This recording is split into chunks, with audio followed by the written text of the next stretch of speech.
السلام علیکم ورحمۃ اللہ وبرکاتہ۔ بسم اللہ الرحمن الرحیم۔ کبھی آپ کے ذہن میں یہ سوال آیا ہے کہ اللہ تعالیٰ نے ہمیں فجر کے وقت جاگنے کا حکم کیوں دیا ہے؟ کیا فجر کا وقت صرف عن قریب پڑھنے کا وقت ہوتا ہے؟ کیا اس وقت کے پیچھے ایک راز پوشیدہ ہے؟ وہ راز کیا ہے؟ اس راز کو جاننے کے لیے ضروری ہے کہ ہم پہلے نماز کے بارے میں جانیں، جو ہم پر دن میں 5 مرتبہ فرض کی گئی ہے۔ اور یہ 5 نمازیں کس طرح فرض ہوئیں، اس کے پیچھے بھی ایک شاندار وجہ ہے، جس کا مظاہرہ سفر معراج میں اس وقت ہوا جب حضرت محمد صلی اللہ علیہ وآلہ وسلم اللہ سے ملاقات کے لیے وقت کے انتہائی مختصر حصے میں 7ویں آسمان سے بھی آگے تشریف لے گئے تھے۔ اس رات اللہ تعالیٰ نے ایک خاص پس منظر میں اپنے حبیب صلی اللہ علیہ وآلہ وسلم کو آسمان پر بلایا اور اپنے خصوصی انعامات سے نوازا۔ اس مبارک سفر میں اللہ تعالیٰ نے اپنے قرب خاص سے نوازا، انبیاء کرام علیہ السلام سے ملاقاتیں کروائیں، جنت و جہنم کا مشاہدہ کروایا اور نیکوں کے اجر و ثواب اور بروں کے انجام و عذاب کا نظارہ کروایا۔ اس عظیم سفر میں بہت سے انعامات سے نوازا گیا، جن میں ایک خاص انعام امت کے لیے نماز کا تحفہ بھی ہے، اور قیامت تک کے لیے انسانوں کو اپنے معبود اور خالق سے قریب تر کرنے کا عظیم تحفہ اور عبادت یعنی نماز اسی سفر میں عطا کی گئی۔ معراج کی رات جب آپ صلی اللہ علیہ وآلہ وسلم کو اللہ نے 50 نمازوں کا حکم دیا تو حضرت موسیٰ علیہ السلام کے کہنے پر آپ نے اللہ تعالیٰ سے 50 نمازوں میں نرمی کی درخواست کی، اور ایسا کئی بار ہوا، یہاں تک کہ اللہ تعالیٰ نے امت محمدی صلی اللہ علیہ وآلہ وسلم کے لیے دن میں 5 نمازوں کا حکم دیا، جس کے بعد بھی حضرت موسیٰ علیہ السلام نے آپ صلی اللہ علیہ وآلہ وسلم کو 5 نمازوں میں کمی کے لیے اللہ کے پاس ایک بار پھر جانے کا مشورہ دیا، لیکن تب آپ صلی اللہ علیہ وآلہ وسلم نے فرمایا کہ میں نے اپنے رب سے کئی مرتبہ درخواست کر لی ہے، یہاں تک کہ اب مجھے حیا آ گئی ہے اور میں راضی ہوں، اور اس حکم کو ہر طرح سے تسلیم کرتا ہوں۔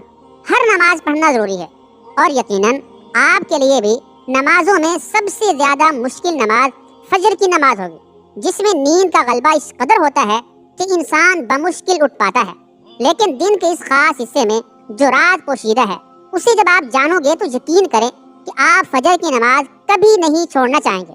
یہاں نماز فجر کے کچھ فضائل سماعت فرمائیں۔ 5 نمازوں میں سب سے اہم نماز فجر کی نماز ہے۔ اس کی اہمیت کا اندازہ اس بات سے لگائیں کہ اللہ تعالیٰ فجر کے وقت کی قسم اٹھاتے ہیں اور فرماتے ہیں والفجر ولیال عشر، قسم ہے فجر کی اور 10 راتوں کی اور جفت اور طاق کی، اور رات کی جب وہ چلنے لگے، یقیناً ان میں عقل مندوں کے لیے بڑی قسم ہے۔ حضرت عائشہ صدیقہ رضی اللہ تعالی عنہا سے روایت ہے کہ حضور اقدس صلی اللہ تعالی علیہ وآلہ وسلم ارشاد فرماتے ہیں کہ فجر کی 2 رکعتیں دنیا و ما فیہا سے بہتر ہیں۔ یاد رکھیں کہ فجر کی باجماعت نماز ایک مسلمان کی صداقت اور اس کا ایمان پرکھنے کی کسوٹی ہے۔ حضرت عبداللہ بن عمر رضی اللہ تعالی عنہ فرماتے ہیں ہم اگر فجر اور عشاء کی نماز میں کسی آدمی کو نہ پاتے تو اس کے بارے میں اچھا گمان نہیں رکھتے تھے۔ فجر کی نماز، صبح کی نماز جہنم سے حجاب ہے، آڑ ہے۔ جناب رسول اللہ صلی اللہ علیہ وآلہ وسلم نے فرمایا جو شخص سورج نکلنے سے پہلے اور سورج ڈوبنے سے پہلے کی نمازیں یعنی فجر اور عصر پڑھتا ہے وہ ہرگز جہنم کی آگ میں داخل نہیں ہوگا۔ فجر کی نماز جنت کی ضمان ہے۔ رسول اکرم صلی اللہ تعالی علیہ وآلہ وسلم نے ارشاد فرمایا جو شخص 2 ٹھنڈی نمازیں یعنی فجر اور عصر پابندی سے پڑھتا ہے وہ جنت میں داخل ہوگا۔ سبحان اللہ۔ فجر کی نماز نہ پڑھنے پر وعید۔ حضرت عبداللہ رضی اللہ تعالی عنہ سے روایت ہے کہ جناب رسول اللہ صلی اللہ تعالی علیہ وآلہ وسلم کے سامنے ایسے شخص کا تذکرہ کیا گیا جو صبح ہونے تک سوتا رہتا ہے یعنی فجر کی نماز ادا نہیں کرتا ہے، تو آپ صلی اللہ علیہ وآلہ وسلم نے فرمایا ایسے شخص کے کانوں میں شیطان پیشاب کر دیتا ہے۔ فجر کی نماز کے لیے کس طرح اٹھیں، کیونکہ اس وقت نیند کا بہت غلبہ ہوتا ہے۔ نمبر 1، رات کو حتی الامکان جلدی سوئیں۔ نمبر 2، سوتے وقت فجر کی نماز جماعت سے ادا کرنے کا پختہ ارادہ کریں اور ارادہ کرنے میں مخلص بھی ہوں۔ نمبر 3، ایسے اسباب اختیار کریں جن سے فجر کی نماز کے لیے اٹھنا آسان ہو، مثلا الارم والی گھڑی میں مناسب وقت پر الارم سیٹ کر کے اس کو مناسب جگہ پر رکھیں۔ اگر ان امور کی رعایت کر کے سوئیں گے تو انشاءاللہ تعالی فجر کی نماز جماعت کے ساتھ ادا کرنا آسان ہوگا۔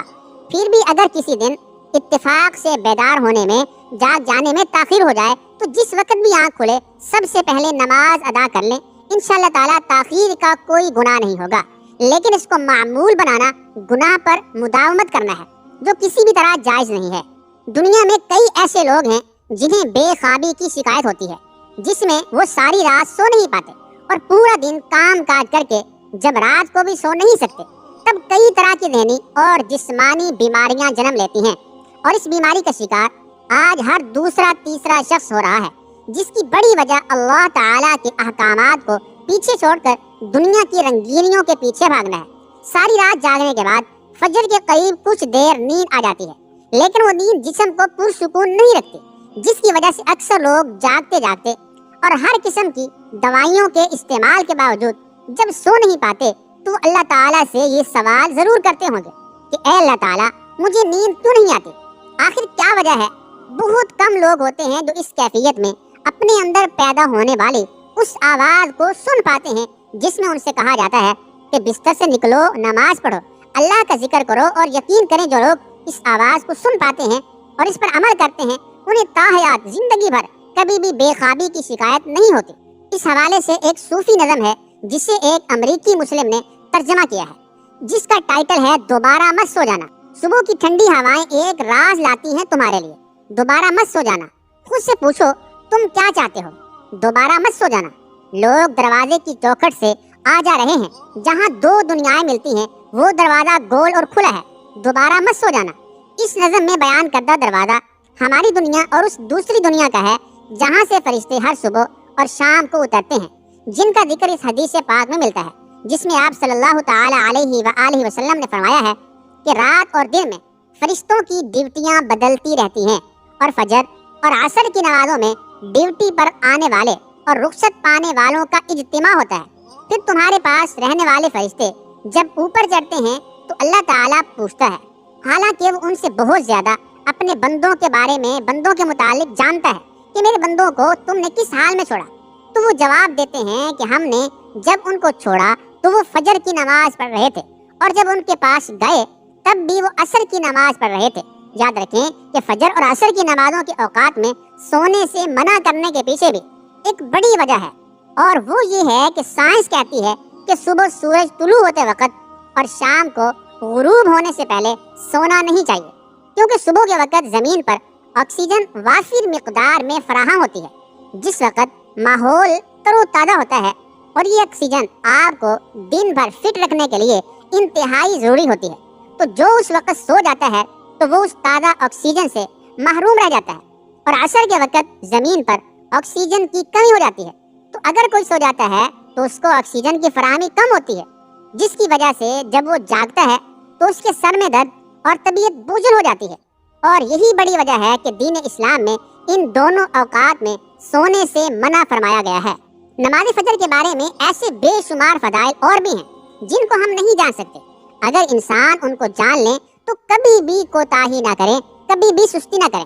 رسول اکرم صلی اللہ تعالی علیہ وآلہ وسلم کا فرمان ہے، اگر وہ لوگ عشاء اور فجر کی فضیلت کے بارے میں جان لیں تو وہ ضرور بھی ضرور نمازوں میں حاضر ہوں گے، چاہے ان کو خود کو گھسیٹتے ہوئے ہی آنا پڑے۔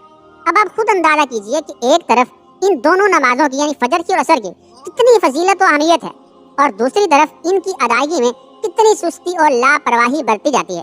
اللہ تعالی ہم سب کو 5 وقت نماز پڑھنے کی توفیق عطا فرمائے، آمین ثم آمین۔